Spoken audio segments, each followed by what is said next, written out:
Nous pouvons prendre de nombreux exemples pour démontrer la réussite du support chinois pour éradiquer et pour contenir le virus COVID-19. Le Maroc est un bon exemple à travers des faits, des chiffres et des décisions politiques prises par les autorités marocaines qui démontrent très bien la réussite chinoise à supporter le monde, à conquérir ce virus. En fait, le Maroc, après avoir l'un des premiers pays à avoir en fait assuré et sécurisé une commande de 45 millions de vaccins de la part de Sinopharm, Sinopharm a commencé à délivrer des vaccins au Maroc dès le 28 janvier cette année. Là, on parle de double de ce que AstraZeneca a promis le Maroc.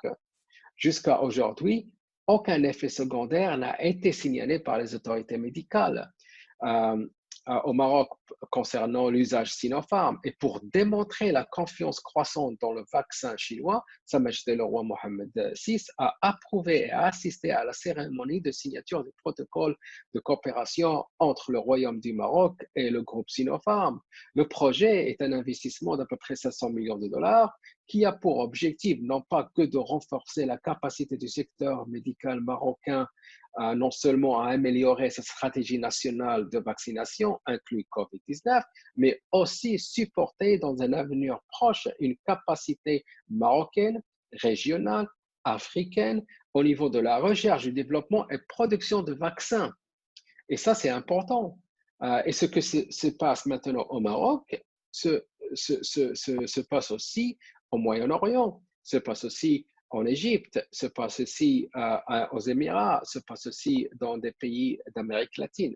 Donc, je crois qu'il devrait y avoir plus de voix de support envers l'efficacité du vaccin chinois, Sinopharm et Sinovac, plus de voix supportant l'appui chinois à éliminer la crise sanitaire COVID-19, mais aussi il doit y avoir un support de la part des organisations médicales, que ce soit locales ou internationales, aussi des organisations médiatiques pour contrer ces mensonges et pour soutenir une action mondiale qui montre la confiance dans la réalisation médicale sans parti pris, parce que c'est important. Là, on arrive à un moment dans notre lutte contre le virus où solidarité doit être affichée, où on doit arrêter de mentir, on ne doit pas faire rentrer la santé dans le monde politique, sinon ça ne marche pas. Donc, il faut revoir notre façon